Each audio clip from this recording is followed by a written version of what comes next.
जय गुरु। हमारे पास ये मंच पर आइए, ठीक है। जय गुरु। चलो बात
चलो चलो जल्दी चलो। आ जाओ प्रेमियों, सत्संग का समय हो गया। सब लोग सामने आके बैठो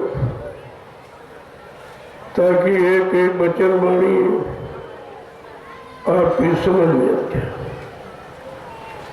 जब बचनोगे, सुनोगे, समझोगे, अपने जीवन में उतारोगे तो हर मुसीबत आपत्ति से आप बच जाओगे। ये बचने बचाने के लिए उच्चारण किए जाते हैं। ये कोई भाषण स्पीच प्रवचन नहीं है, ये कोई मनोरंजन नहीं है, कोई कथा वार्ता नहीं है। ये संतों महात्माओं की अमर वाणी जो जीवात्मा को अमर देश पहुंचाने वाली है। अगर इसको आप समय से समझ लो, अपने जीवन में उतारो, तो हर वचन का लाभ आपको मिलेगा। तो समय आपने खराब किया है, उसी समय का प्रायश्चित आप कर रहे हैं। 10 जुलाई 1952 से और 2012 ये सुनाने, समझाने, जगाने का समय, लेकिन फिर भी आप सो गए। गुरु के की जानकारी में बिल्कुल सो गए, उनके वचनों की समझदारी में आप सो गए। इसीलिए आपको ये दिन देखने को मिला। आज गुरु परिवार में शंका के बादल छा गए। चारों तरफ शंका, संदेह, भूल भ्रम। गुरु के प्रति, गुरु के वचनों के प्रति, गुरु ने जो वादे किए, संकल्प और प्रतिज्ञा की, उनमें शंका। ये शंका ने आपका कितना नुकसान किया। इसीलिए सत्संग के दौरान ये बराबर आपको बताया गया कि बच्चा शंका मत करना। शंका विनाश का कारण होती है। अगर परिवार में शंका हो जाए तो भाई भाई में तुरंत बंटवारा करना। पति पत्नी में अगर शंका आ जाए तो कोर्ट कचहरी, मुकदमा, अदालत, तलाक करा देते। इसलिए शंका से बचाने के लिए त्रेता युग का इतिहास आपके सामने लिखा है। वो विद्वान ब्राह्मण रावण 4 वेद 6 7 18 पुराणों का गया था। उत्तम कुल पुलस्त करनाती, शिव विरंज पूजे वो भांति। इतना कुलीन ब्राह्मण पुलस्त ऋषि के परिवार था जिसने अपनी अखंड साधना आराधना से ब्रह्मा विष्णु महादेव को बस में कर दिया, लेकिन समय के जगाए नाम की शंका से नहीं बच पाया। जो ऋषि मुनियों ने त्रेता में राम नाम जगाया, उस राम नाम में उसने शंका की, ये राम भगवान का नाम राम नाम नहीं, ये राम भी भगवान नहीं। बस इसी शंका में सोने की लंका चली। देखो शंका कितनी खराब। ऐसा विद्वान नहीं बच पाया शंका से, धनवान बलवान नहीं बच पाया, तो आज कलयुग का ये कमजोर गंदा भोगी विलासी जीव ये कैसे बच पाए? ये अपने आप को कैसे बचा लेगा? इसलिए प्रेमियों, शंका मत करो, बड़ी ही दुखदायी है। और महापुरुष तो शंका का विषय ही नहीं है। उनके दरबार में शंकाओं का समाधान किया जाता, और तुमने उन्हीं में शंका की जो शंका का निवारण करने आए। गुरु में शंका, गुरु तो शंका का समाधान करता, और तुमने अपने गुरु में शंका की, गुरु के वचनों में शंका की, गुरु के वादों में शंका की। जो गुरु ने संकल्प प्रतिज्ञा की कलयुग भगाने और सतयुग लाने का, आपने उसमें भी शंका की, तो तुम्हारा कैसे लाभ होगा? तुम्हारा कैसे कल्याण होगा? तुम अपने आप को शंका से कैसे बचा लोगे? तो मैं आज कुछ पूछने आया हूँ, कुछ पूछने आया हूँ, कुछ बताने भी, क्योंकि आज सत्संग का पहला दिन है। अभी लोग बहुत आएंगे, ये मैदान एकदम खचाखच भर जाए। इतनी भीड़ होगी क्योंकि धीरे धीरे गुरु की सच्चाई लोगों के समझ में आने लगी कि वास्तव में सत्य क्या है और झूठ क्या है और असल क्या है और नकल क्या। अगर तुम ये समझ गए तो अब भी आपके लिए एक अवसर बचने बचाने का है। ये जो इस समय आप बैठे हो, ये आपको जगाने चिताने के लिए ये दोबारा एक अवसर आपको मिला है। जो मथुरा में 10 जुलाई 1952 से 2012 आपको सुनाया गया, और जिसको आप भूल गए हो, एक बार मालिक की मौज हो गई कि एक बार इनको फिर बता दिया जाए, ताकि समय आने पर कोई ये न कर सके मुसलमानों की तरह कि हाय उससे हम न हो। ये हम आपको कहने नहीं देंगे। हमने 11 वर्ष से लगातार ये संदेश आपको सुनाया है, गुरु के वचनों को दोहराया है, उनके वचनों की याद कराई है, और मेरा कोई काम नहीं, ना कोई सेवा लेने मांगने का, ना कोई सामान सम्मान लेने का, ना कोई पद लेने का, ये मेरा काम है। मैंने गुरु वचनों की याद कराई है और आज भी करा रहा हूँ और कराता रहूँगा। जब तक आदेश हुकुम मिलता रहेगा, बराबर आपके कानों का बात पहुँचाता रहूँगा। मानना न मानना ये तो आपका काम, नहीं मानोगे तुम जानो, तुम्हारा काम जाने। लेकिन हम ये हिंदुस्तान में किसी को ये कहने नहीं देंगे चाहे वो हिंदू हो, चाहे मुसलमान, सिख, ईसाई, किसी कौम जाति का हो, वो ये नहीं कह सकता कि बाबा जी के वचन हमको बताए नहीं गए। इसीलिए दोहराने का काम एक बार फिर आपको मौका मिल गया। ऐसा समय सृष्टि में किसी ने दिया नहीं है। जितनी अवतारी शक्तियां आई, उन्होंने एक बार इशारा किया, नहीं माना तो मार काट के खरियान कर। हिरण्यकशिपु को समझाया, नहीं माना तो मारा गया। रावण को समझाया गया, नहीं माना तो मारा गया। कंस को समझाया गया, नहीं माना तो मारा गया। जरासंध को समझाया गया, नहीं माना तो मारा गया। तो आपका क्या होगा? अरे इतिहास से अपने भी परिणाम की जानकारी ले लो कि तुम्हारा कैसा परिणाम होगा, कितना खराब होगा। जिन लोगों ने भ्रामक प्रचार किया है महापुरुष का, कि महापुरुष वादा खिलाफी करके चले गए, झूठ बोल के चले गए, यानी मतलब ये इतना बड़ा अपमानित शब्द आपने प्रयोग किया है सम्राट मालिक को, जो भूमंडल पर पहली बार आया, या कभी नहीं आया। यहाँ बीच की शक्तियां आती जाती रही। साकेत लोक से भगवान कृष्ण आए और गोलोक से भगवान, यानी साकेत लोक से भगवान राम और गोपानी कृष्ण आए, यानी वो बालदेव से। ये तो आते जाते हैं, लेकिन जीवात्मा जहाँ की रहने वाली है वहां से कोई नहीं आया। ये पहला अवतार है जो जीवात्माओं के कल्याण के लिए आए, विश्व की धरती की समस्त समस्याओं का समाधान करने आया। केवल भारत ही नहीं, सारे विश्व को जो बदलने के लिए आया, सारे विश्व में सुख शांति देने आया, सारे विश्व को जीवात्माओं को शाकाहारी बनाने के लिए आया और उन जीवात्माओं को जगाकर परमात्मा खुदागार से मिलाने आया। ऐसा सम्राट मालिक भूमंडल पर कभी नहीं आया, ये पहली बार आया। इसलिए ऐसा काम भी किसी ने नहीं किया, ये जानकारी भी किसी ने नहीं दी। घूम घूम कर कबीर साहब से लेकर हजारों संत आए, लेकिन वो गुप्त संत थे, उन्होंने घूम घूम कर जानकारी नहीं दी। दरवाजे दरवाजे जाके ये काम उन्होंने नहीं किया।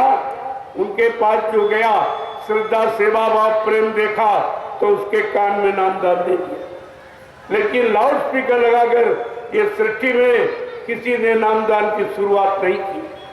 अब तो बहुत लोग नकल कर रहे हैं, लेकिन शुरुआत किसी ने।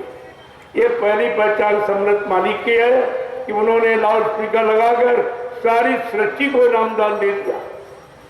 पेड़ पौधे, इनमें भी जीवात्मा, इनको भी नामदान मिल गया।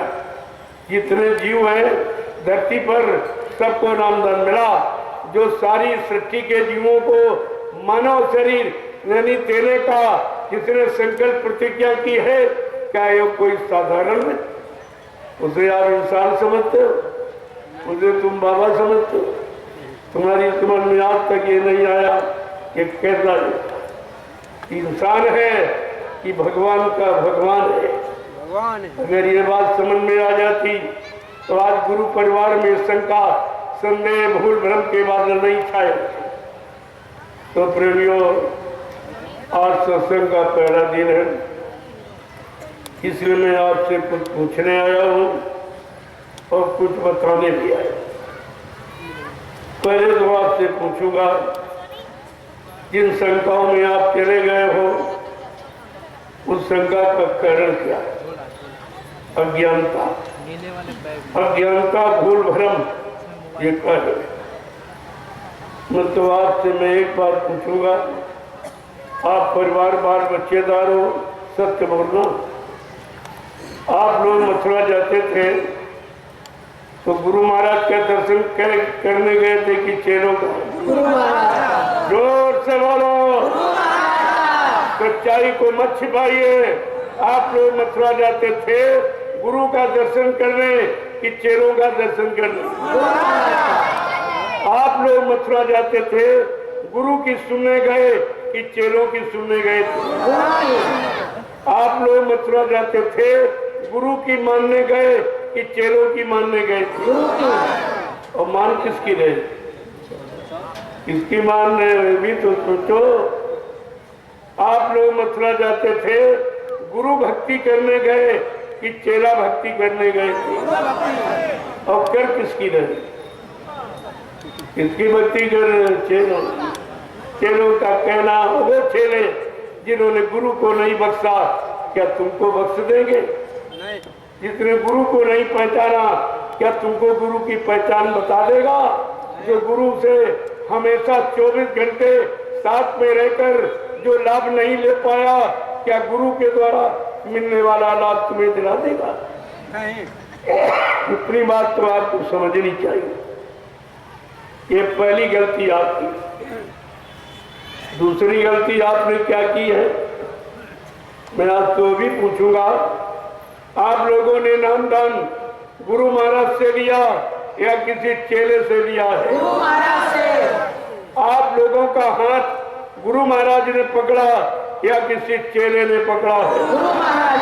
आपकी जीवात्मा को जगाने का, परमात्मा से मिलाने का, निर्धाम पहुंचाने का वादा ये गुरु महाराज का है या किसी चेले का है? गुरु महाराज का। फिर आप क्या कह रहे? बड़ा आश्चर्य होता कि आप क्या करना था, क्या लागे कर्म, मुझे यही अचंभा भारी है। बड़ा आश्चर्य होता है कि गुरु दरबार किस काम के लिए गए और कहाँ जाके फंस गए। संदेश सुना सुना कर जिस काल के जाल से गुरु ने निकाल कर सतपथ के रास्ते पर लाके खड़ा किया और नाम की कमाई का रास्ता जो जीवात्माओं को जाने का रास्ता है वो भी आपको बताया, लेकिन आपके पास कुछ नहीं, सब भूल गए। कुछ एक भी वचन गुरु का तुम्हारे पास नहीं। प्रेमियों कैसे बच पाओगे? तुम्हारे पास एक तो बचने का कोई साधन नहीं। समर्थ मालिक ने दया करके दिया तो आप उसको रख नहीं पाए, तो फिर तुम्हारा क्या होगा? क्या इस पर कभी विचार किया है? जिन लोगों ने झूठा प्रचार अपने स्वार्थ लोभ लालच के लिए किया कि बाबा जी मर गए, ऐसा प्रचार कर दो तो मथुरा का राज्य हमको मिल जाएगा, केवल यही बात। और कुछ ऐसे स्वार्थी लोभी लालचियों के पास जाकर तुम्हें क्या मिलेगा? जो अपने गुरु को बदनाम कर रहा, झूठ बोलने वाला, वादा खिलाफी करने वाला, दगेबाजी करने वाला सिद्ध कर रहा, ऐसा मानो किस योनि में जाएगा? कभी आपने विचार किया है? ये लोग भविष्य में भी अपने आप को बाबा जय गुरुदेव जी महाराज का शिष्य भी नहीं कहला सकते। इन्होंने भी अधिकार खो दिया, तो इनके बाद बचा क्या? जब बाप पर मुसीबत का आपत्ति आती थी तो आप गुरु का नाम लेते, गुरु के पास दौड़ के जाते थे। अब तुम कहाँ जाओगे, किसको पुकारोगे? क्योंकि इन लोगों ने तो कह दिया बाबा जी मर गए, अब वो कभी नहीं आएंगे। ये बताओ, तुम मुसीबत आपत्ति पर, बीमारी महामारी झगड़े झंझट में किसको याद करोगे, किसको बुलाओगे? कौन तुम्हारी मदद करेगा? मदद जिंदा करता है कि मुर्दा? ये भी नहीं समझ पाई, ये भी बात तुम्हारे समझ में नहीं आई। आपने कितना बड़ा अपना नुकसान किया, जिस नुकसान की पूर्ति रुपए पैसे धन दौलत सामान से आप नहीं करते। इनका क्या होगा जिन्होंने ये झूठा प्रचार स्वार्थ लोभ लालच के लिए किया? इनको मालूम नहीं है कि मथुरा में ट्रस्ट बना हुआ, वो ट्रस्ट की जमीन न कोई ले सकता, न कोई उसको हथिया सकता, न कोई बेच सकता। और ट्रस्ट में कितने जिम्मेदार हैं, हिस्सेदार कितने हैं, अधिकारी कितने लाभ पे हैं? 45 करोड़, ये भी भूल गई। और एक वो ड्राइवर ऐलान कर रहा कि बाबा जी हमको उत्तराधिकारी बना दो, बाबा जी हमको वसीयत कहते। फिर भी तुम्हारी आंखों में पट्टी बंदी है कि वो कह रहा कि बाबा जी हमको वसीयत कर गए, इसका मतलब मथुरा में और किसी का अधिकार है नहीं, सबका अधिकार उसने खत्म कर दिया। और कहते वसीयत कर गए, फिर किसी का कोई अधिकार नहीं। जैसे एक पिता के 5 बेटे हो, अयोग को पिता वसीयत कर जाए तो 4 बेकार हो गए, उनको कोई अधिकार नहीं रहता। उसने तो खुलेआम कह दिया तुम्हारी बुद्धि में अब भी ताला पड़ा हुआ और तुम ही प्रचार उसका करते हो कि वसीयत करके बाबा जी उत्तराधिकारी बना गए। जो केवल 2.5-3 बरस गाड़ी चलाई वो उत्तराधिकारी बन गया। सेवा तुमने दी, सेवा शरीर से तुमने की, प्रचार गुरु के वचनों का तुमने किया, भजन तुमने किया, आदेश तुमने माना और तुम्हारा कुछ नहीं, और जिसने कुछ नहीं माना वो उत्तराधिकारी बन गया। इसका मतलब आपने गुरु का संदेश नहीं सुना। बाबा जी ने क्या कहा था, मेरी सतीवी व्यवस्था का संचालन कौन करेगा, उत्तराधिकारी कौन बनेगा, महाबली एक शासक होगा और धर्म मुकुट सिर पर धारेगा और धरा से देगा, पाप हटाए और जय गुरुदेव की वाणी। ये प्रेमियों जानकारी थी, तुम्हारे पास तो कोई जानकारी नहीं। तभी तुम भटक रहे हो, अटक रहे हो इधर उधर। अभी क्या, जो आगे खराब समय आ रहा उसमें तुम किसको याद करोगे, क्योंकि तुमको तो बता दिया गया बाबा जी मर गए। सही बताना, बाल बच्चेदार हो, मथुरा में आप गए थे, इन लोगों ने बुलाया कि बाबा जी का शरीर छूट गया, अंतिम दर्शन करने आ जाओ, तो क्या आपने गुरु का दर्शन किया था? नहीं। सही बोलना? नहीं। हिंदुस्तान के किसी प्रेमी ने क्या बाबा जी के शरीर को पूरा खोल के देखा था? नहीं। या पूरा शरीर खोल के दिखाया गया? नहीं। फिर आपने मान कैसे लिया? अगर कोई कह दे तुम्हारा पिता मर गया और लाश न दिखाई जाए, क्या बिना देखे विश्वास करोगे? बिना देखे 13वीं मनाओगे, बाल मुड़वाओगे? और तुमने बिना देखे सब कुछ कर डाला। सब कुछ गुरु का पूरा अपमान आपने किया है, और गुरु का अपमान तुम देखते रहे आप और सुनते रहे। तुम्हारी जबान से सत्य वचन नहीं निकला। इसका कितना बुरा परिणाम जानते हो? गुरु निंदा सुने जो काना, पाप लगे गौघास समाना। जो गुरु की निंदा अपने कानों से सुनता है उसको गौ हत्या के बराबर पाप लगता है। ये पाप तुम सब ने कर डाला, इसकी सजा तुम सबको मिलेगी। ऐसा मत सोचिए। अभी तो ये बचने का उपाय आपके सामने लाके खड़ा कर दिया। अभी आपके लिए मौका है। खाए वक्त गुनाहों से तौबा कर ले, फिर न कहना कि हमने सुना था पैगाम में। अभी वक्त समय है, ये मौका आपको समृद्ध मालिक ने दे दिया, नहीं तो दोबारा किसी ने मौका नहीं दिया। इतनी शक्तियां भारत भूमि में अवतरित हुई, लेकिन ये क्षमा किसी ने नहीं की है जो बाबा जय गुरुदेव जी महाराज ने अपने भक्तों की। कि चलो बेचारे अल्पायु हैं, अल्पज्ञ हैं, भोगी विलासी हैं, कोई जानकारी नहीं है, एक बार इनको फिर मौका दे दिया। ये दोबारा मौका आपको मिला है। मैं 11 वर्ष से लगातार पूरे हिंदुस्तान में घूम घूम कर गुरु वचनों की याद कराता हूँ।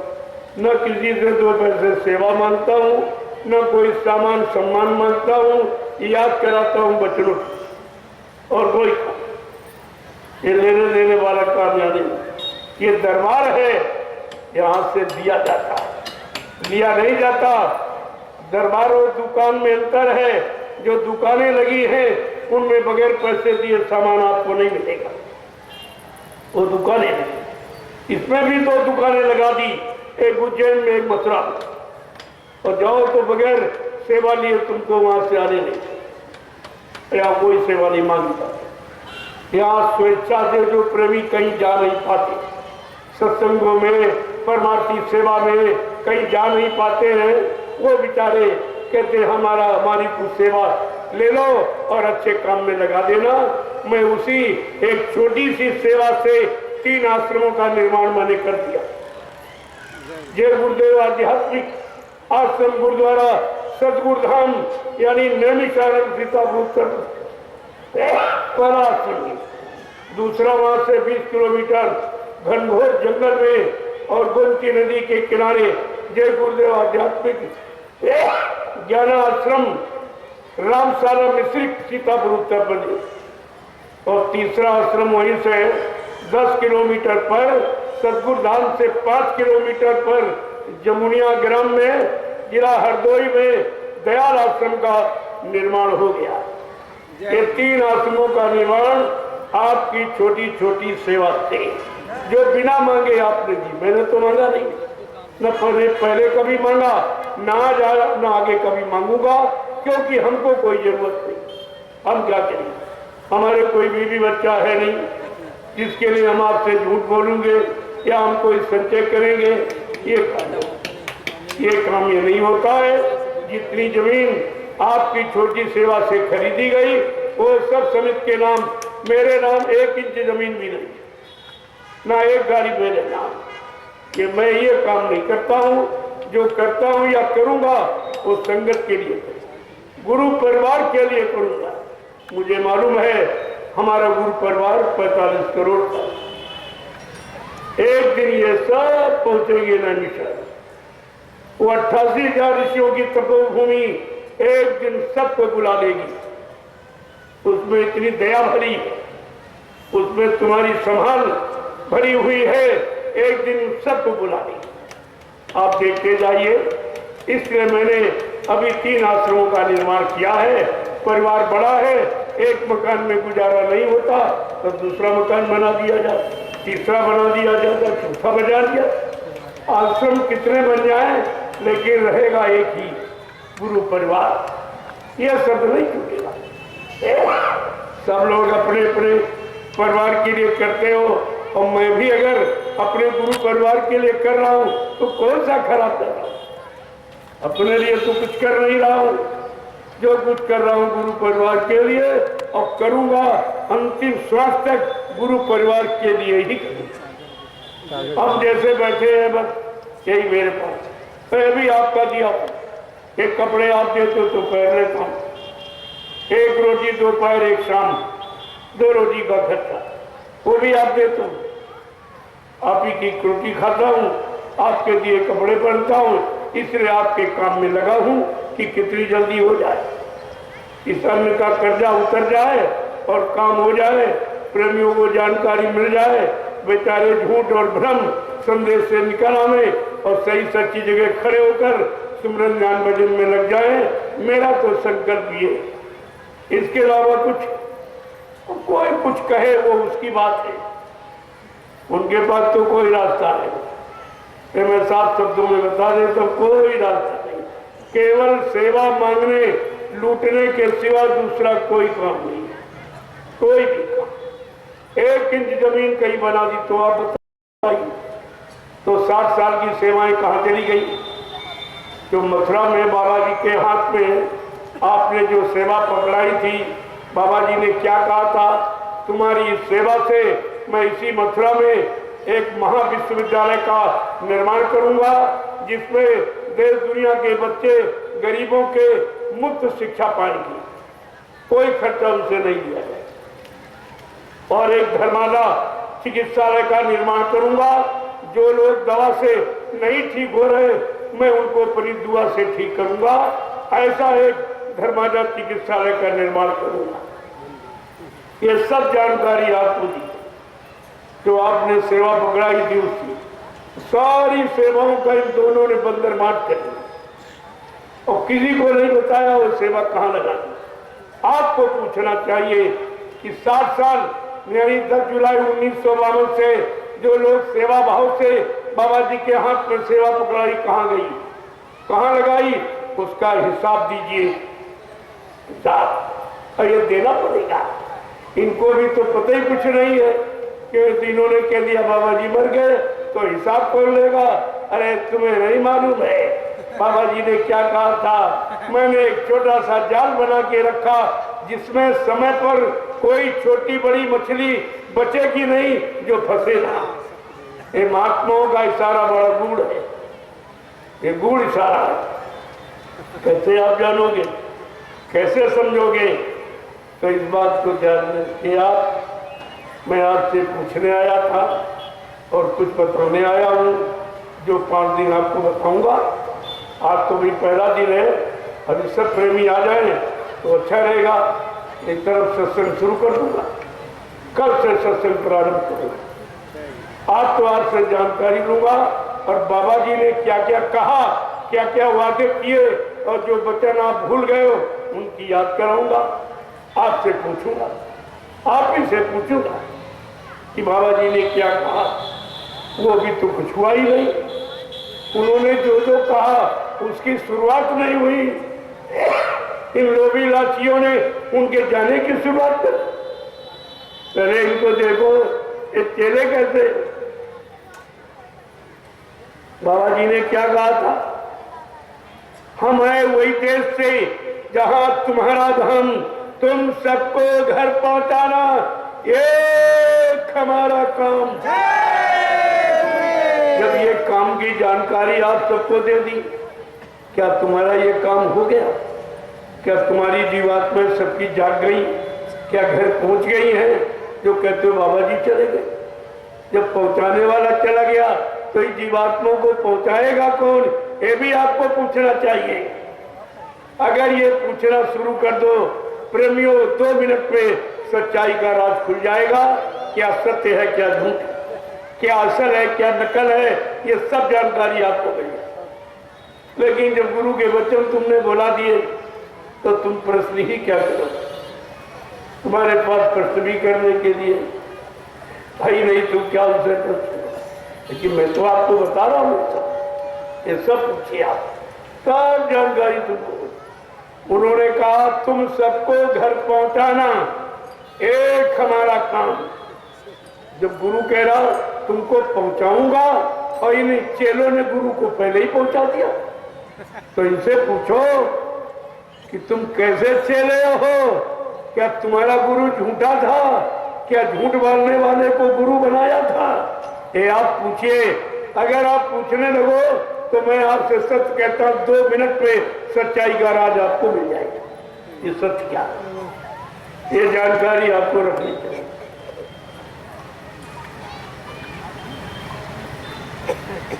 लेकिन आज सब भूल गए, कुछ नहीं। तो जरा सुन लीजिए तो आपको जानकारी दो। हमको आपसे कुछ नहीं चाहिए, ये मोटी बात है। जो आप ये सेवा भाव में देते हो, ये भी एक झंझट हमारे के लिए हो जाता। इसको सही जगह लगा लो, जिससे आपका परमार्थ भी न बिगड़े और हमारे पर कोई कर्जा न लगे तुम्हारी सेवा का। एक झंझट आप और सौंप जाते। तुम तो आए जल्दी 50-100 फेंक के चले गए और हमको ये चिंता भाई इसको कहाँ लगाए, जिससे इन प्रेमियों का परमार्थ बढ़े, बिगड़े ना और हमारे पर इनका कोई सेवा का कर्जा न लगे। इसलिए मैंने नैनीताल में चले जाओ, देख लो तुम्हारी एक एक पाई वहां लगी हुई सबके सामने। इधर उधर की बात यहाँ नहीं होती। क्या स्वार्थ लोभ लालच की बात नहीं, तो हमको कुछ नहीं चाहिए। पहले भी कोई स्वार्थ लोभ लालच की बात नहीं की, आज नहीं। कहते तो बहुत लोग हैं, 10 करोड़ ले लो, 20 करोड़ ले लो, 50 करोड़ लेके हम क्या करें? हम करेंगे क्या? हम किसको देंगे, किसके लिए करेंगे? ऐसा करें आप, संगत की सेवा सही जगह लगा दीजिए। बस यही प्रार्थना हमारी थी। हमको नहीं चाहिए, सही जगह लगा दो ताकि प्रेमियों का परमार्थ न बिगड़े। अब ये कोई नहीं सुन रहा, क्योंकि इनके पास लगाने का तरीका नहीं। ये घूस रिश्वत में खर्च कर किसी तरह बाबा जी की सच्चाई ये छिप जाए और ये सिद्ध हो जाए कि बाबा जी मर गए। इसके लिए कितना खर्च कर रहे हैं। हमने कहा फिर भी हम ये रात छिपने नहीं देंगे। तो तुम्हारे पीछे खड़ा हूं, तुम बक्के कहाँ जाओगे? सारा रात खोल के रख दूंगा। अभी तो मैंने इशारे में आपको सब कुछ बताया है, लेकिन जब हुक्म आदेश हो जाएगा तो ये सब सच्चाई खोल के सामने रख दूंगा। तब आप मान लेना, हमें कोई जल्दी नहीं, हमें मनाने की जल्दी नहीं है, लेकिन याद कराने की जल्दी जरूर है, ताकि कोई प्रेमी गुरु परिवार का यह न कह सके कि हमको बाबा जी की का वादा मालूम नहीं था, उनकी मतलब यानी ये संकल्प प्रतिज्ञा नहीं मालूम थी। आप ये नहीं कर सकते। और कितनी मेहनत की, आज भी कर रहा हूं, परिश्रम का फल हमेशा मीठा। जब शुरू में मैं निकला इस सत्य का संदेश लेकर के, तो मेरे साथ कोई नहीं हुआ। मेरे साथ चलने में लोग डरते थे, ये दो अकेले हैं, वो दो हैं, उनके पास संगत है, उनके पास आश्रम है, जमीन है, और उनके पास रुपया पैसा सब कुछ है, इनके पास तो कुछ नहीं। हमने बिल्कुल तुम सच है, मेरे पास जो उनके पास है वो मेरे पास नहीं, जो मेरे पास है वो उनके पास नहीं। कहते आपके पास क्या है? हमारे पास हमारा गुरु है, और उनका गुरु मर गया है, उनका गुरु मर गया है मेरे पास। तो गुरु बल ही संसार में काम करता है, और कोई राम ने कोई धनु नहीं तोड़ा जनकपुरी में, वो गुरु के बल से टूटा। जिसने गुरु का सहारा लिया, गुरु को सिर माथे रखा, उसका कोई बाल बांका नहीं। जाको राखे साइया मार सके नहीं कोई, और बाल न बांका कर सके चाहे जग पैरी हो, सारा संसार एक तरफ हो जाए, लेकिन गुरु भक्त को न कोई मार सकता है, न कोई उसको हरा सकता। उसकी जीत प्रबल है। अब तो संगत और आगे बढ़ गई, लेकिन कोई नहीं करता। धीरे धीरे कभी 500 जुड़े, 1000 जुड़े, हट गए, फिर जुड़े, फिर हट गए, फिर जुड़े, हट गए। ये प्रक्रिया धीरे धीरे चलती रही, और आज ये फुलवाड़ी आपके सामने देख, ये आपके सामने है। मेहनत करके, वहां तो पुरानी संगत पहले की है, वहां कोई मेहनत किसी ने एक भी प्रेमी नया नहीं बनाया हो। उन्हीं को लूट खा रहे, उन्हीं में उन्हीं को ठग रहे, उन्हीं से सेवा लेकर ऐसो आराम कर रहे।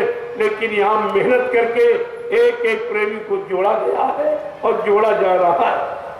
आप इसको देखिए, और तब तुम्हारी समझ में आ जाएगा कि वह वास्तविकता कहाँ है।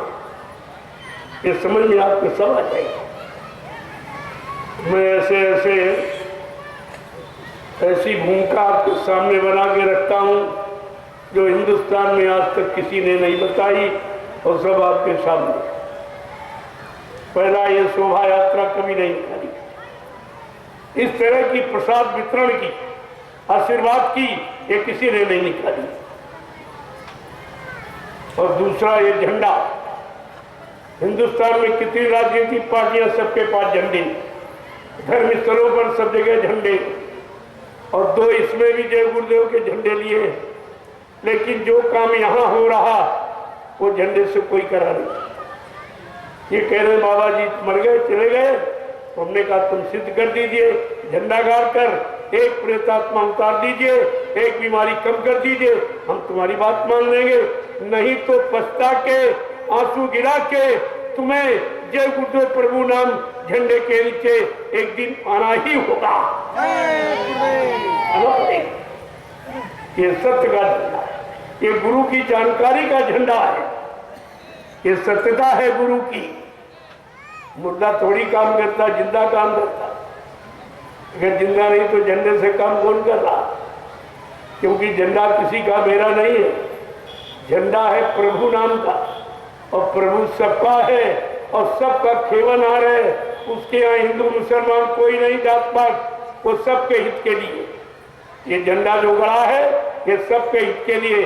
आज भी आप परीक्षा कर ले, परिक्रमा कर ले, यानी 51 बार, 101 बार, तो आपको पता चल जाएगा कि झंडे की महिमा क्या है। लेकिन एक बात है कि आपको शाकाहारी नहीं, केवल एक परहेज है कि आप शाकाहारी, तब तो ये दवा फायदा करेगी। परहेज नहीं करो कि भाई दवा की कोई गारंटी नहीं, ये आपके सामने खड़ा, कोई एक पैसा किसी से, ये लेने वाला दरबार नहीं, देने वाला। हिंदुस्तान में आज तक किसी ने प्रसाद बांटा नहीं, ये मेरा पहला काम। सारे हिंदुस्तान में प्रसाद बांटा, और उसके बदले किसी से कुछ नहीं मांग रहा। पहला तो काम ये कोई नहीं, दूसरा ये झंडे वाला काम कोई नहीं, तीसरा ये शोभा यात्रा कोई नहीं निकाल सकता। यानी कितने कुंटल प्रसाद बढ़ता कोई गिनती नहीं, एक कोई, और ये आध्यात्मिक संदेश ये भी कोई नहीं। और इसके बाद ग्रामवासियों को निमंत्रण और कन्या पूजन ये भी किसी ने किया ही नहीं आज तक धरती पर, वो भी काम आपके सामने गिनते जाइए कितने काम, एक भी काम की कोई नकल अब नहीं कर सकता। पहले तो हमारी नकल करते थे, लेकिन अब वो भी इनके बस की बात थी। और अभी आखिर में 15 सितंबर 2023 को मैंने पूरे हिंदुस्तान में घोषणा की, अगर आप सच्चे भारतवासी हो, अपने को भारतीय कहलाना चाहते हो, तो अपनी एक पहचान बना लो। हर देश में लोगों की पहनावे की पहचान, हर देश के भोजन की पहचान, हर देश की भाषा की पहचान। अरे तुम भी अपनी भारतीयता को कायम रखने के लिए, भारतीय संस्कृति को उजागर करने के लिए आपको अपनी पहचान बनानी होगी।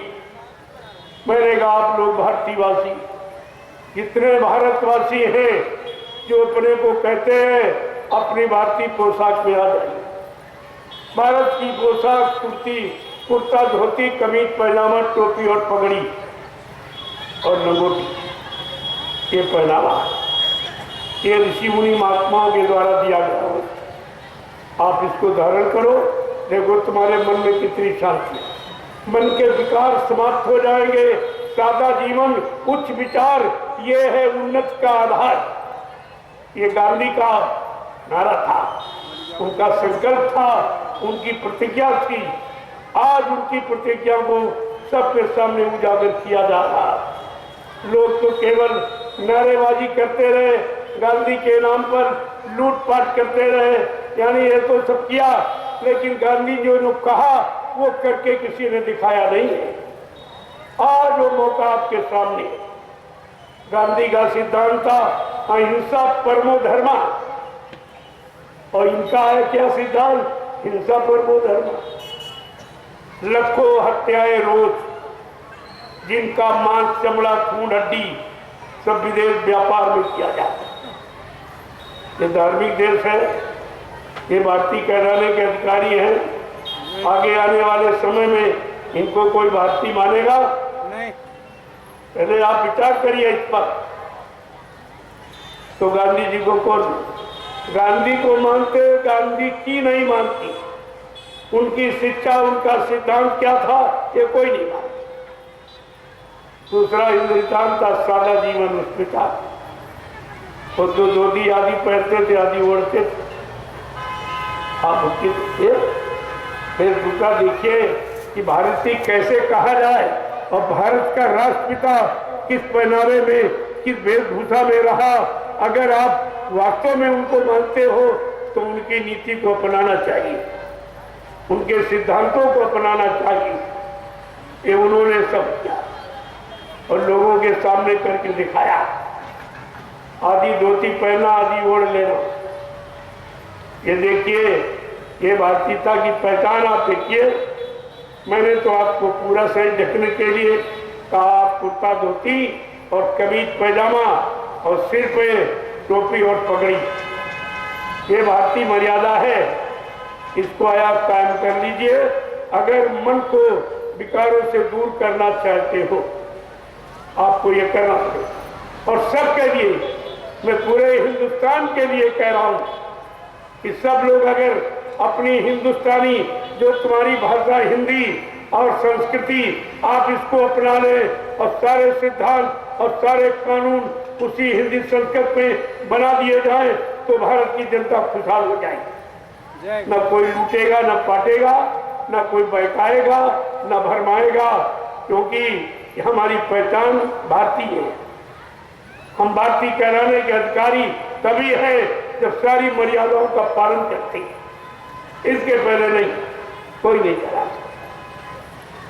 तो ये बात किसी ने आज तक नहीं कही, और न कोई इसके बारे में जानता था।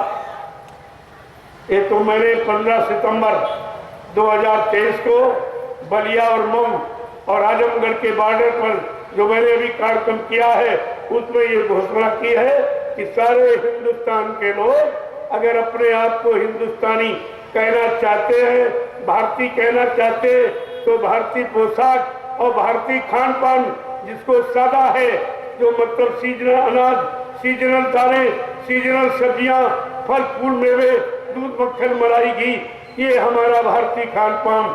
इसको अगर अपना लो तो तुम्हारे यहाँ कोई बीमारी नहीं, कोई परेशानी नहीं, और सादगी वेशभूषा में आ जाओ, तुम्हारा मन खराब नहीं होगा, जो तुमको देखेगा उसके प्रति भी श्रद्धा के भाव जगेगी। ये ऐसे नहीं हवा में बात कह दी गई, कुछ सोच समझ के कहा गया।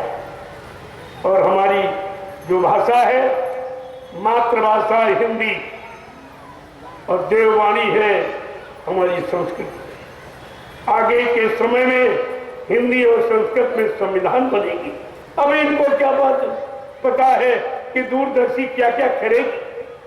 आगे आने वाले समय में दूरदर्शी की व्यवस्था हिंदी और संस्कृत में भारतीय संविधान बनेगा, जिसको यानी मतलब काश्तकार हल चलाता होगा संविधान याद होगा, वो दोहा चौपाई सोठा और छंद में तैयार किया जाएगा। हर मानव को भारतीय संविधान याद होगा, ताकि कोई लूटपाट न कर सके, कोई बैका भरवा न सके। इस भाषा का प्रयोग और खान पान वेशभूषा, इसी बात की तो जरूरत है, और आज तक ये किसी ने नहीं बताया। जितने बादशाह हुए उनको देखिए, कोई पैंट पतलून पहनता था, जरा उनकी राजा महाराजे बादशाहों की पोशाक देखिए आप क्या था। तो इन्होंने तो नकल करना भी नहीं सीखा कि हमारे भारत भूमि का शासक कैसा होना चाहिए। अगर ये नकल कर लेते तब भी बहुत कुछ सुधार कर देते, लेकिन कुछ विदेशों का चक्कर लगाना, विदेशों में भारत का पैसा बर्बाद करना और विदेशी खान पान अपनाना, विदेशी वेशभूषा और देश के लोगों को यानी कुछ नहीं बताना और कुछ नहीं सिखाना, ये सब खत्म हो गया। सब खत्म हो, जिससे सारा देश खत्म हो। अब कुछ नहीं बता, रोने की सिवा भारत के नागरिक के पास कुछ भी बाकी नहीं। अब रो रहा चिल्ला रहा, उसका भी कोई सुनने वाला, कोई सुने। इसलिए मैंने जो घोषणा की है वो समस्त भारतवासियों की, उसमें हिंदू मुसलमान सिख ईसाई का झगड़ा नहीं है, सबके सब अगर अपनी भारतीय वेशभूषा में आ जाए तो फिर अरे मुसीबत किस बात की? मुसीबत तो इसी बात की है जो आपको ऋषि मुनि महात्माओं ने बताया, उसको आपने बुला दिया। वो यो भोगी, सारे देव भोगी, वहाँ पशुवत जीवन है, भोग के सिवा कुछ नहीं। ऐसे लोगों की आपने नकल किया। जो पहनावा पैंट पतलून का, वो तो ठंड प्रदेश है, वहाँ उसकी जरूरत है। वहाँ तो गर्म प्रदेश, तुम्हें क्या है? तरह तरह की बीमारियां पैदा कर दिया। ये खाज है, दाद है, खुजली है, ये है, वो है, लकवा मार गया, ये बारिश मार गई, ये सब क्या है? जब शरीर को शुद्ध वायु और प्रकाश नहीं मिलेगा तो ये कमजोर हो जाएगा, तरह तरह की जानलेवा बीमारियां तैयार हो जाएगी। ये वेशभूषा से हुआ, ये वेशभूषा। और शराब पीने वाले, मांस खाने वाले, व्यभिचार करने वाले, झूठ बोलने वाले, वादा खिलाफी करने वाले, चोरी डिगेरी कत्ल करने वाले, उनकी दृष्टि इन नारियों के शरीर पर पड़ी, क्यों ये सब नंगे घूम रहे। इनका वस्त्र देखिए जरा, तो ये भारत माता को लाज लग रही कि हमारी भूमि छाती पर जीने वाली ये महिलाएं क्या कर रही। क्या सती सीता हंसुइया की कहानी सुनाई जा रही। आज कोई बनने को तैयार नहीं, कोई अपनाने को तैयार नहीं है। तो ये बताओ लाभ कैसे होगा? क्या तुम्हारे गर्भ से ध्रुव प्रहलाद पैदा होंगे कभी? कोई सूरवीर तुम्हारे गर्भ से जन्म लेगा? ये सब आपने जो किया है, ये नंगा नाच बंद कर दीजिए। अगर सच्चे सूरवीरों को पैदा करना चाहती हो और भक्तों को जन्म देना चाहती हो तो आप अपनी भारतीय वेशभूषा में आ जाए। मैंने सबके लिए किया, सबसे प्रार्थना कर रहा हूं पूरे हिंदुस्तान से। अब माने न माने तुम्हारी बात, और मानना तो पड़ेगा। ऐसे नहीं मानोगे तो कुदरत बना दे। कुदरत कुदरत है तैयार खड़ी, आगे मुसीबत बड़ी। शाकाहारी बन जाओगे, बीमारियों से बच जाओ। ये मोटा सिद्धांत है और आपको बनना पड़ेगा। ये सब आपको करना पड़ेगा अगर सच्ची सुख शांति चाहते हो तो। अपने आप को सुकून शांति में रखना चाहते हो, आपका पारिवारिक जीवन, सामाजिक जीवन, व्यवहारिक जीवन सब शांति में आ जाए, हो जाए, बन जाए, तो ये आपको अपनाना पड़ेगा। बगैर सिद्धांत के कोई काम सुचारू रूप से नहीं होता और उस काम को करने में शांति सुकून नहीं मिलती अगर तुम्हारा कोई अच्छा सिद्धांत नहीं है। ये सब समझ लिया। जय गुरुदेव, जय गुरुदेव, जय गुरुदेव, जय गुरुदेव। नाम किसका? जय गुरुदेव। नाम किसका? जय गुरुदेव। नाम किसका? प्रभु का प्यारा नाम। दूर दराज से आए हुए समस्त संगीत प्रेमी जनों, आसपास के ग्रामीण वासियों, धर्म प्रेमियों, ये बड़े सौभाग्य का समय है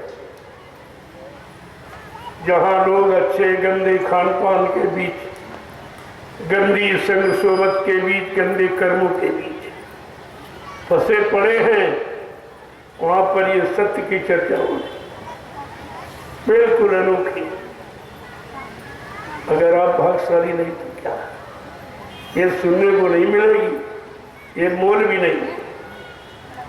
जो आपको बताया जा रहा है ये किताबों में वो नहीं मिलेगा। ये तो आपके लिए, आपको बचने बचाने के लिए, आपको सच्चा इंसान बनाने के लिए ये संकल्प प्रतिज्ञा की गई और ये सब आपके सामने करके दिखा दिया। ऐसा नहीं जो कहा जा रहा है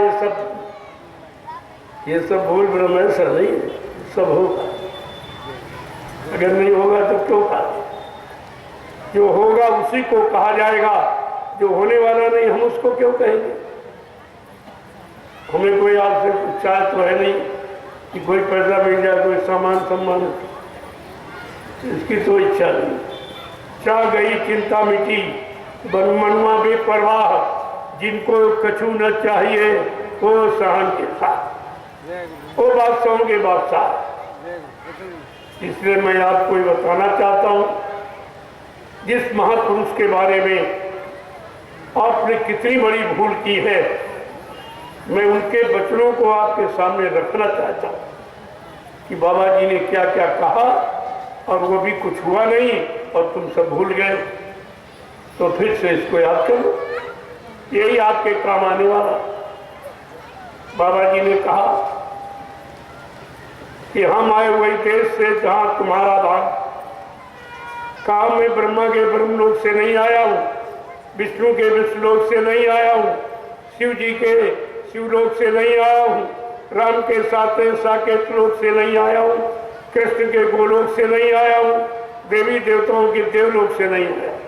मैं आया हूँ सतलोक सत्य नामी धाम, जहाँ की सारी सुरते रूहे जीवात्माएं आज ये मृत लोक मंडल में, ये मानव शरीर में बैठी है।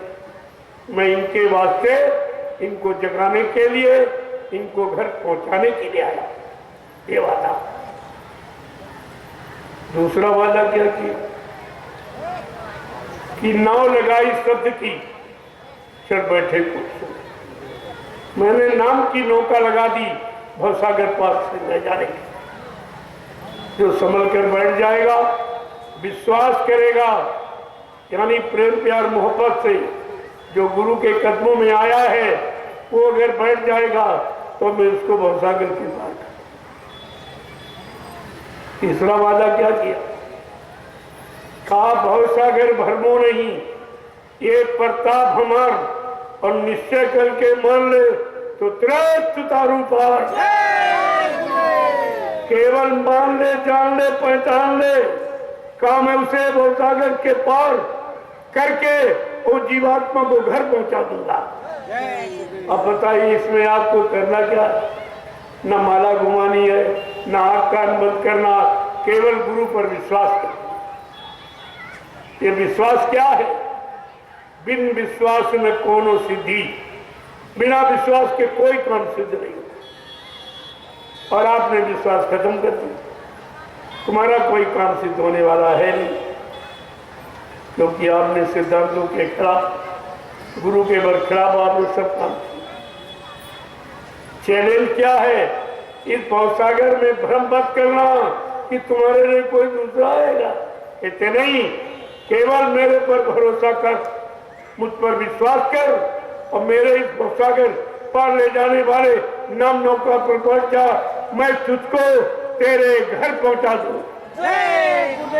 प्रेमियों, ऐसा वादा सृष्टि में किसी ने नहीं। और वो तुम्हारी जीवात्मा के बात के लिए, और फिर भी तुम नहीं समझ पाए। अरे लिखा तो ये हित अनहित पशु पक्षी जाना, मानो तन गुण ज्ञान निधाना, कि हित अनहित पशु पक्षी भी जानता तो मनुष्य होकर अपना हित नहीं समझ पाए। कौन मेरा हित करेगा, कौन मेरा भला करेगा, कौन मेरा कल्याण करेगा, कौन मेरा उद्धार करेगा, तुम तो भी नहीं पहुंच पाए। आपकी समझ में कुछ नहीं आया। अब ये बोल भरम के ठोकरे खा रहे हैं, क्या करते? और क्या कहा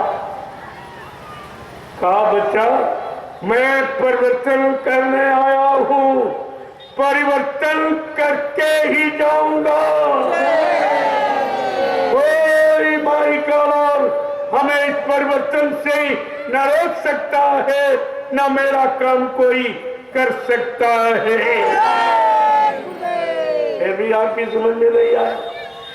इतना बड़ा चैलेंज सृष्टि में किसने किया कि मेरा एक काम कलजू भगाने का, सज्जू लाने का न कोई इंसानी शकल कर सकती और हमको इस काम से कोई रोक नहीं सकता।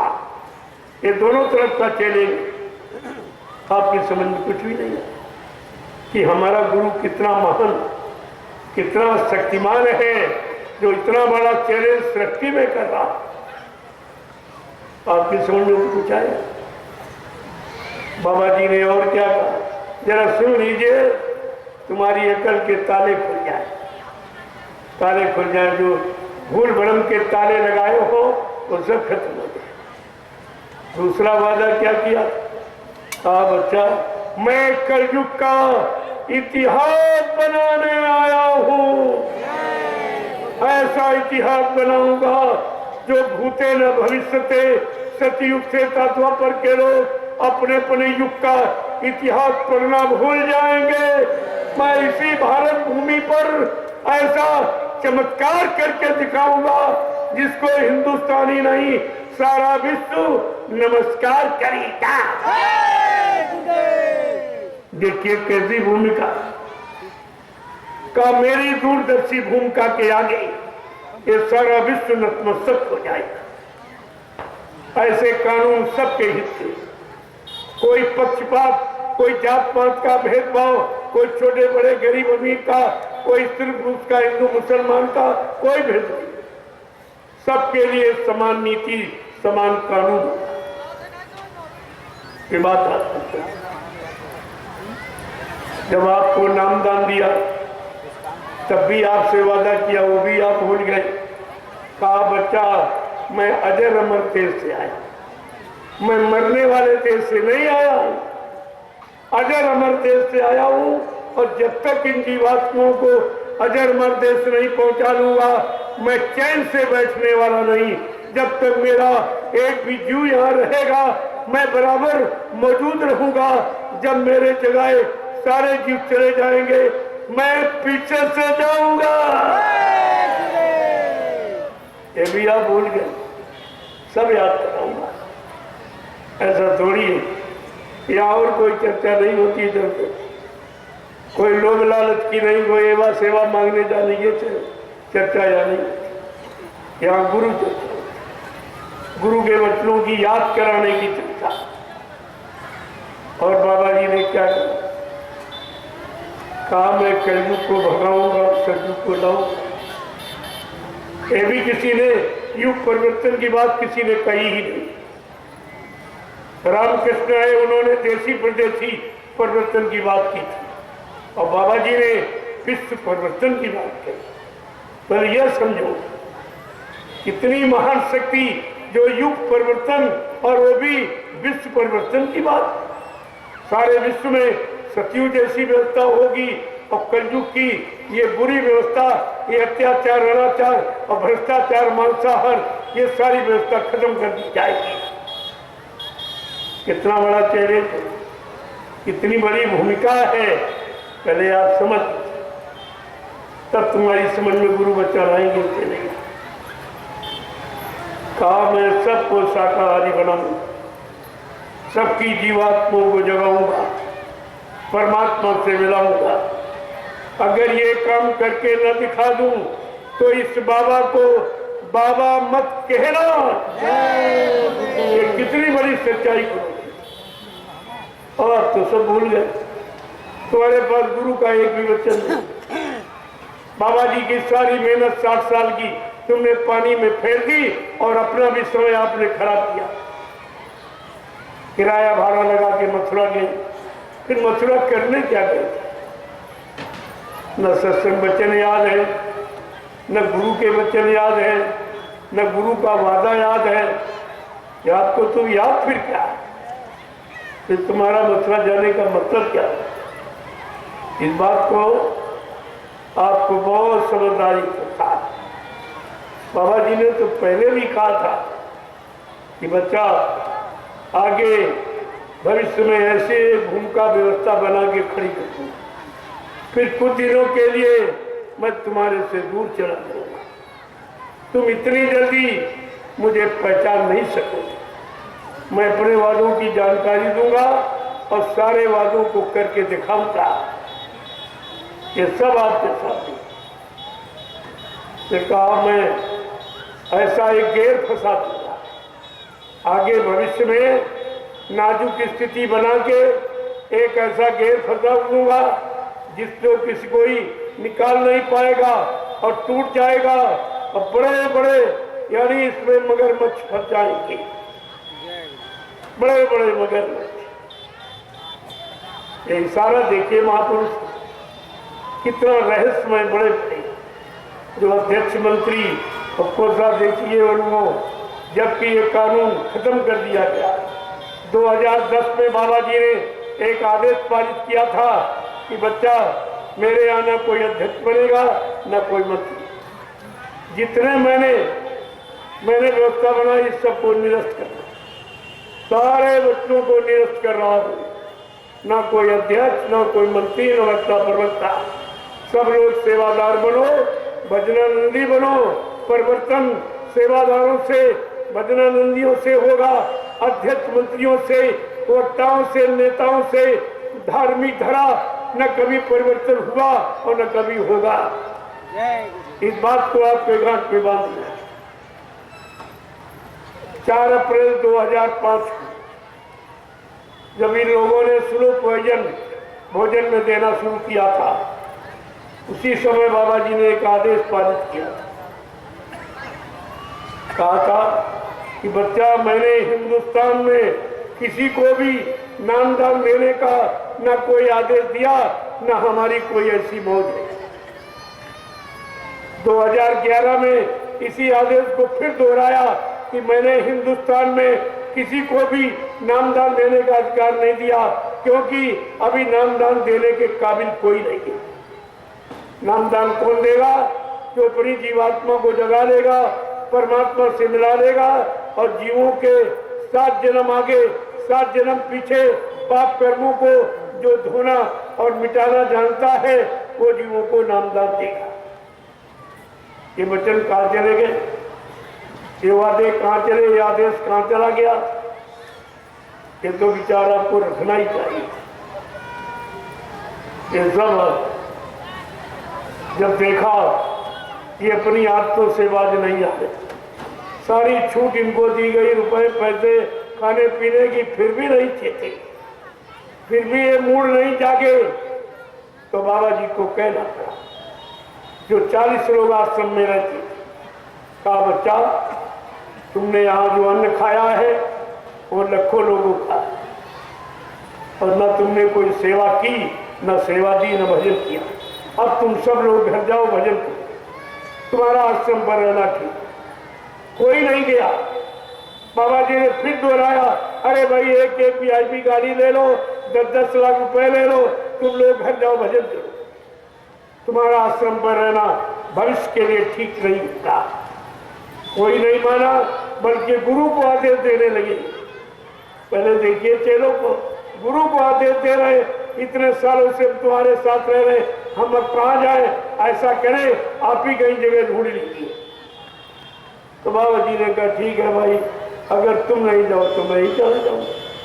बस उसी को तोड़ मरोड़ कर कि बाबा जी ने तो कहा था मैं चला जाऊंगा, चला जाऊंगा। उसका अर्थ देखिए, अर्थ का अनर्थ क्या उन्होंने कहा तब जब समुद्र से चला जाऊंगा।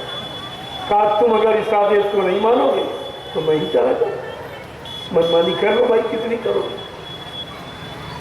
बात तो सुनिए, ये बात कोई नहीं बताएगा बिल्कुल, क्योंकि सब बंधे हुए, सब बिके हुए, सब कमीशन एजेंटी कर रहे। इसी तो इनको आने में हमारे पास शर्म लगती है कि हम कैसे जाएं, क्योंकि वो सब जानते, सब भेद खोलते एक एक का। तुमने इतना लिया, तुमने इतना लूटा, तुमने इतना लूटा। अरे समय आने दो, सब तुम्हारे सामने खुल के आ जाएगा। अभी तो मैं इनको भी मौका दे रहा हूं। आप गुरु परिवार के सदस्य हो, कोई दूसरे नहीं हो। गुरु परिवार का व्यक्ति कहीं नाराज होकर चला जाए या भूल भ्रम शंका में हट जाए तो क्या वो परिवार का नहीं होता? मैं तो सबको गुरु परिवार का मानता हूँ। मेरे पास कोई किसी के प्रति कोई ऐसा भाव नहीं है। सबको अधिकार है परमात्मा से मिलने का और सबको गुरु की भक्ति करने का अधिकार है। लेकिन जब आप गुरु भक्ति भूल गए और चेला भक्ति में चले गए तो एक बार आपको फिर याद कराया जाए कि गुरु पार करेगा कि चेला पार करेगा। गोस्वामी महाराज ने रामचरित में लिख करके बताया कि कलयुग का जीव अपने गुरु में कहीं शंका न कर बैठे। क्या लिखा कि गुरु बिन भवनिधि इतर न कोई, और जो बिरंची शंकर समूह होई। हाँ, ब्रह्मा विष्णु महादेव के समान कोई धनवान बलवान बुद्धिमान कीर्तिमान क्यों न बन जाए, लेकिन ये भवसागर बगैर समय के सदगुरु के कोई पार नहीं जा सकता। और वो गुरु जिसके पार नाम नौका हो, बगैर नाम नौका के तो पार नहीं जाएगा।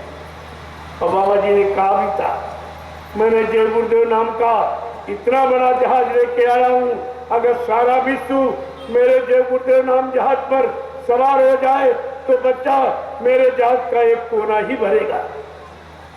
तो मैं आपसे ये भी पूछने आया हूँ, क्या जहाज खाली लौटा के ले गए? जो आप कहते हो मर गए चले गए, क्या जहाज खाली चला? फिर जहाज लगाने लाने का मतलब क्या? तो ये गुहार लगाने क्या मतलब? आओ आओ, बैठो बैठो, चलो चलो चलो, बड़े घर चलो, जल्दी चलो, देर मत करो, बैठ जाओ नाम रूपी नौका पर, विश्वास करके मैं तुमको तेरे घर पहुंचा दूं। ये क्यों कहा गया? ये सब आपको ध्यान में रखना चाहिए। लेकिन आप तो सब भूल गए, कुछ भी याद नहीं। याद अगर याद होता तो आपकी ये हालत नहीं। अभी तो मैं केवल इशारा कर रहा हूं। जो दोनों ने झूठा प्रचार कर दिया स्वार्थ लोभ लालच के लिए।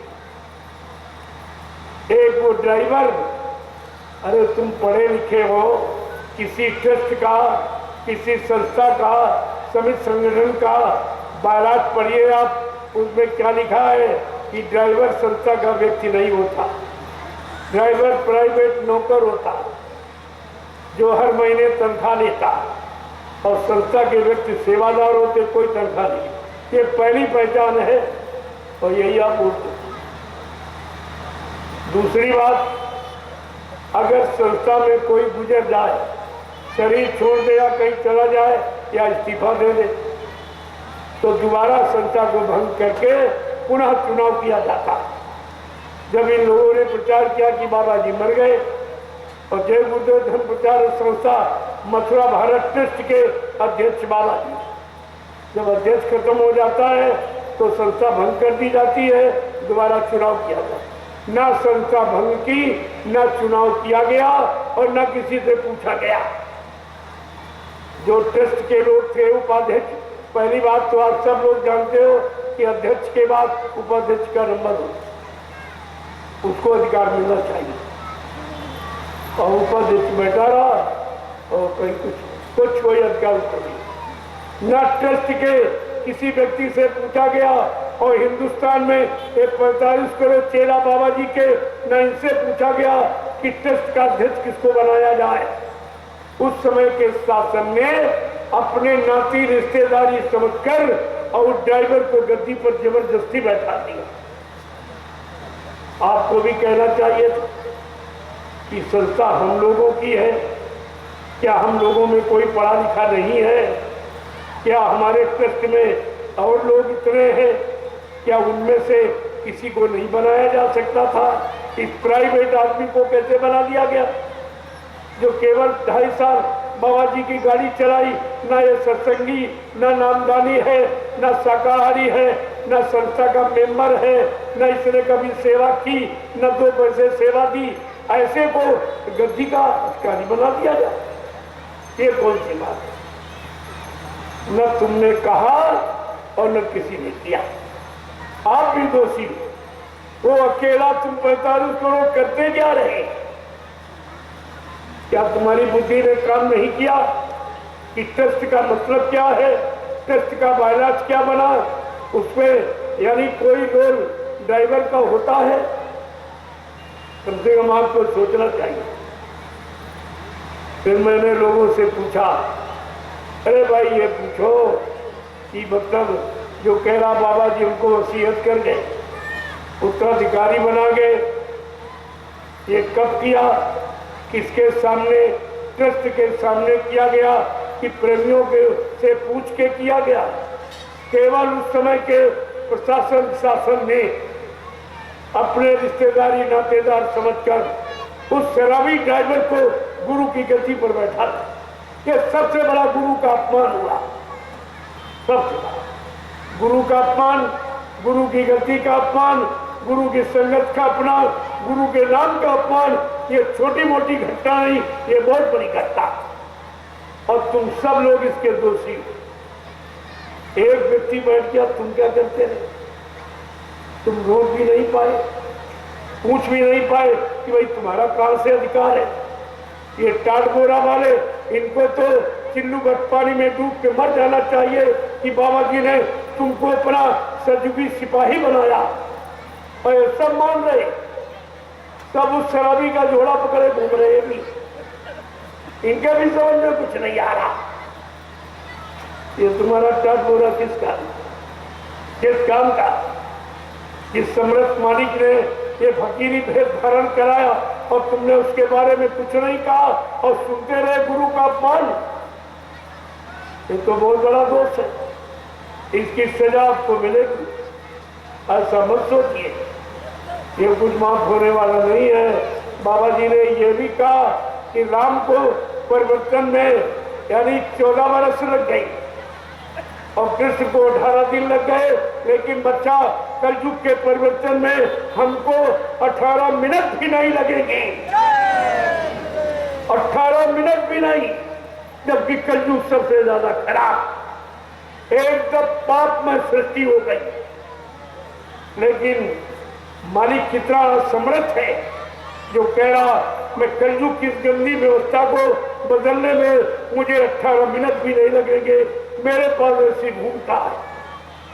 आपको ये समझना चाहिए, अपने गुरु की मर्यादा को ध्यान देना। आपने तो सब कुछ खत्म। और मैंने ये भी कहा ये बताओ, बाबा जी मथुरा में सब लोग जानते, आश्रम मथुरा में पूरा विश्व जानता, जमीन मथुरा में, जो कुछ सब मथुरा में। तो क्या बाबा जी वसीयत करने इटावा गए थे? नहीं। क्या मथुरा में कोर्ट नहीं था? हाँ। ये पूछा जाएगा आपसे। मैं इसलिए जानकारी दे रहा हूँ, आपसे ये पूछा जाएगा कि बाबा जी मथुरा में, आश्रम मथुरा में, मंदिर मथुरा में, जमीन मथुरा में, तो क्या बाबा जी वसीयत करने इटावा गए थे? क्योंकि वसीयत तो झूठी दावत बता रहा है। इसका पिता वकील था, उसने झूठी वसीयत बना के और कोरोना में वो भी चला गया। और क्या कोई बता नहीं है जिसने ये शुरुआत की, बाबा जी शरीर छोड़ के चले गए और वो सब यानी मौत के घाट उतर गए। एक बचा है, वो भी सांसें भर रहा, ये मथुरा अपने आप खाली हो जाएगी, आपको कुछ नहीं करना। अपनी सत्य की यानी जगह खड़े रहो, सुमरन ध्यान भजन में लगे रहो, गुरु बचनों को याद करते रहो, ये सब तुम्हारे सामने होके गुजर जाए, आप देखते जाइए। प्रेमियों, ये सब ध्यान रखना चाहिए। जय गुरुदेव। मैंने लोगों से एक बात और पूछी कि भारत का राजा प्रधानमंत्री है, क्या प्रधानमंत्री की गद्दी पर प्रधानमंत्री का ड्राइवर बैठ सकता है? नहीं। अरे जोर से बोलो। नहीं। क्या प्रधानमंत्री की गद्दी पर प्रधानमंत्री का ड्राइवर बैठ सकता है? नहीं। बैठने दिया जाएगा? नहीं। अगर बैठ जाएगा, गद्दी की मर्यादा रहेगी या चली जाएगी? तो आपने क्या किया? समर्थ गुरु की गद्दी पर ड्राइवर, वो भी शराबी, न कभी माला पकड़ी, न कभी नामदान दिया, न तो सुबह जान से कुछ। तो आपको भी सोचना चाहिए। अरे तुम्हारे यहाँ प्रमाण है, आज भी गुरु नानक की गद्दी पर किसी को सिखों ने बैठने नहीं दिया। का ये गद्दी उसकी है जो जीवात्मा को जगाएगा, परमात्मा से मिलाएगा। ऐसे समृद्ध गुरु की गद्दी है, और आज भी गुरु ग्रंथ को रखा गया है, उसी को मान्यता दी जा रही। लेकिन किसी इंसान को सिखों ने बैठने नहीं दिया। अपनी गद्दी को आज भी गुरु की गद्दी को यानी पाक साफ पवित्र रखा, और तुम इतने थे और तुमने गुरु की गद्दी को कलंकित कर दिया। ये तो आपको भोगना पड़ेगा, क्योंकि आपका सहयोग है। सहयोगी को सबसे बड़ी सजा मिलती। पहला दोषी सहयोगी। हमारे यहाँ धर्मशास्त्रों में लिखा है, अनुमंता विशास्ता निहन्ना कर विक्रो संस्करना चौफरना कच्चे ध्यात का, कि मारने वाले से सलाह देने वाला बड़ा पापी होता, और आपने सलाह का नाम दिया और दे रहे हैं आज भी सलाह सहयोग कर रहे, तो इसमें तो कोई बचने वाला नहीं। अब आप सोचो तुम कैसे बचो।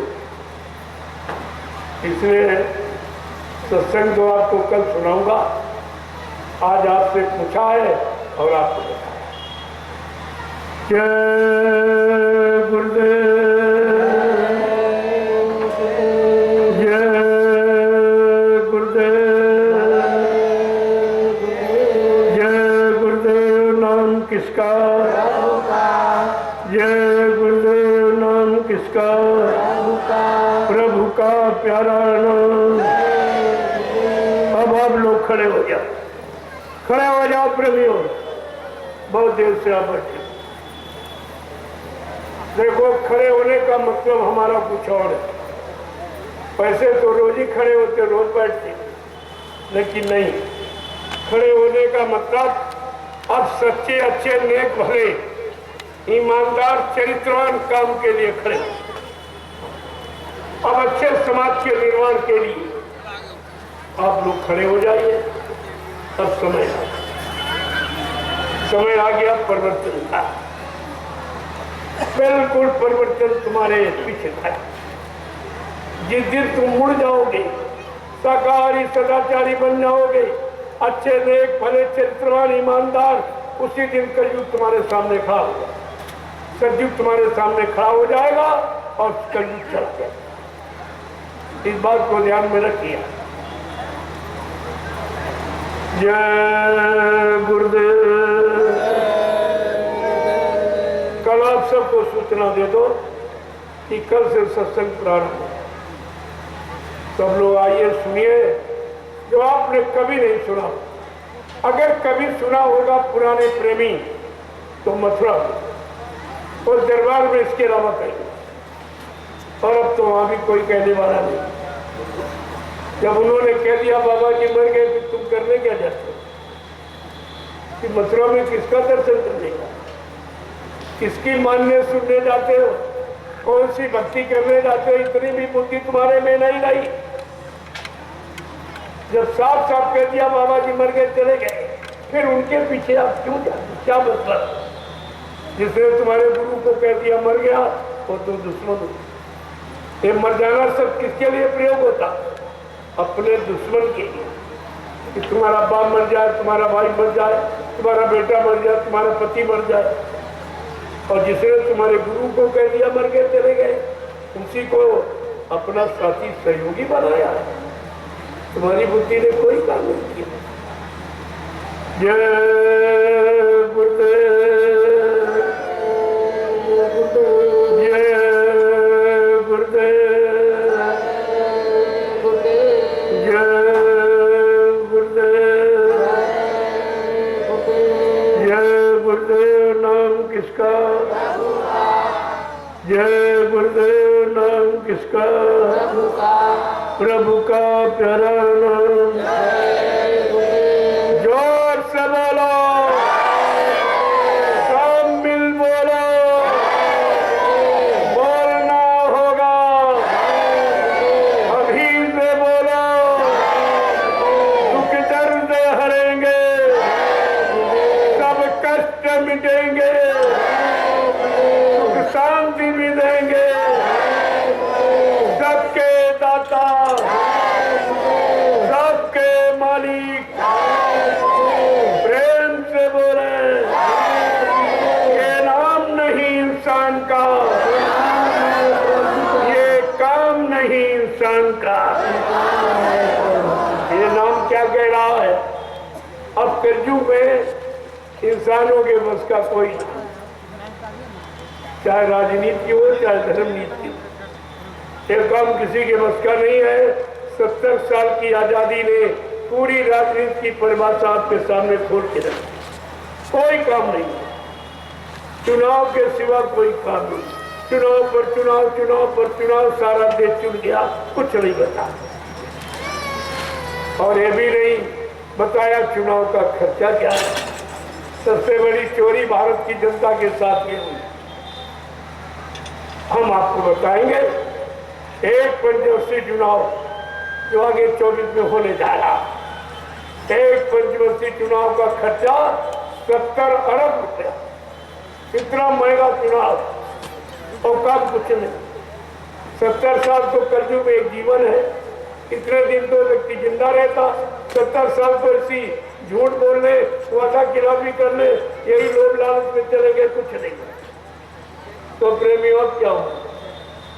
जब 70 साल में व्यवस्था बनी थी वो नहीं रख पाए, तो अपने तरफ से नई व्यवस्था सुख शांति की कैसे बनाएंगे, जिसको अपनी सुख शांति और मान सम्मान अधिकार के सिवा जनता के बारे में कुछ नहीं सोचना, कुछ सोचना ही। तो आपको मानना पड़ेगा। मैं कोई आलोचना की दृष्टि नहीं करता, मैं सच्चाई की। जो संत महात्माओं का सत्य बोलने का अधिकार है, सत्य बात कहने का अधिकार है, उसको जरूर कहा जाएगा। नहीं जो सत्य नहीं कहेगा तो सत्य का द्रोही माना जाएगा। जो गुरु वचनों को नहीं बताएगा वो गुरु का द्रोही कहलाएगा। जिससे धर्म की स्थापना होती, संत महात्माओं की भूमिका व्यवस्था को जो छिपाएगा वो धर्म का द्रोही कहलाएगा। प्रेमियों, 3 द्रोह में आप फंसे और निकालने वाला कोई नहीं। फिर तुम्हारा क्या होगा इस पर अभी विचार कर लो। अभी वक्त है गुनाहों से तू तौबा कर ले और फिर न कहना हमने सुना था पैगाम, ये सब के लिए राजा रैयत हिंदू मुसलमान संपूर्ण मानव जाति के लिए ये संत महात्माओं का पैगाम संदेश सबके हित में होता। अब वो न समझ पाए, उल्टा अर्थ लगाए, तो ये उनकी बुद्धि की बात है, ये उनकी मानसिकता की बात है। जय गुरुदेव। प्रेमियों, ये धार्मिक मंच है, यहाँ से सत्य और धर्म का ही संदेश दिया जाएगा। उसको कहने में कसर नहीं रखी जाएगी, उसको छिपाया नहीं जाएगा। भारत की जनता से उसको चोरी नहीं सिखाएगा, चोरी नहीं की जाएगी, सब बताया जाएगा। जय गुरुदेव। अब आप लोग लाइन से खड़े हो जाओ, मैं सबसे मिलना चाहता।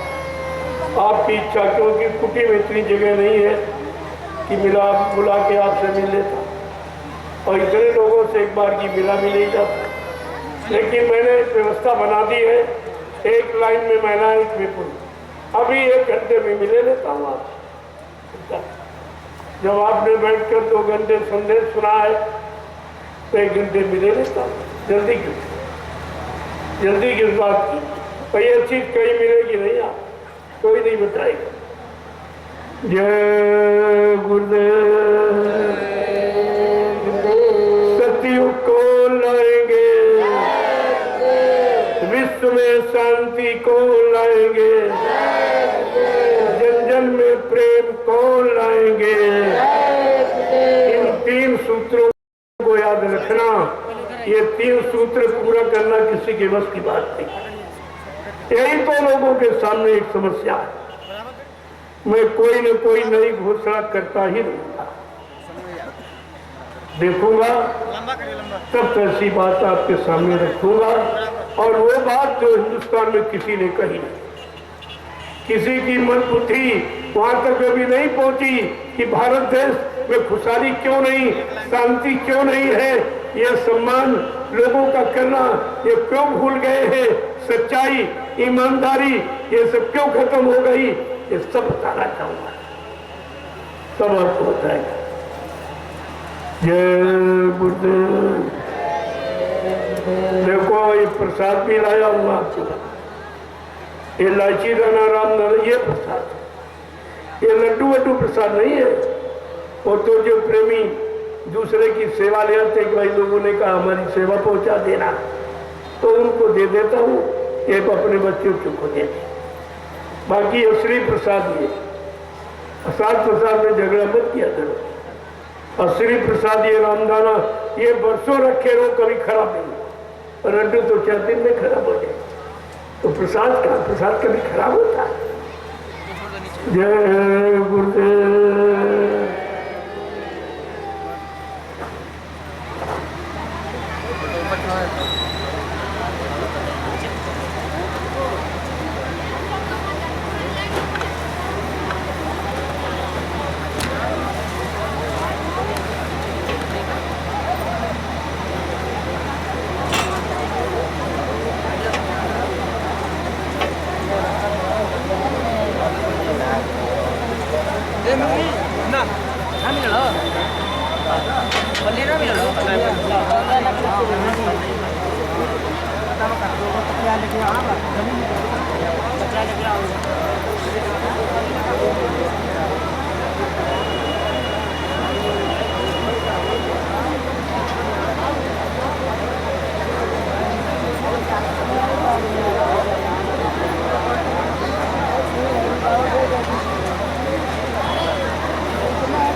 लाइन लाग बड़ी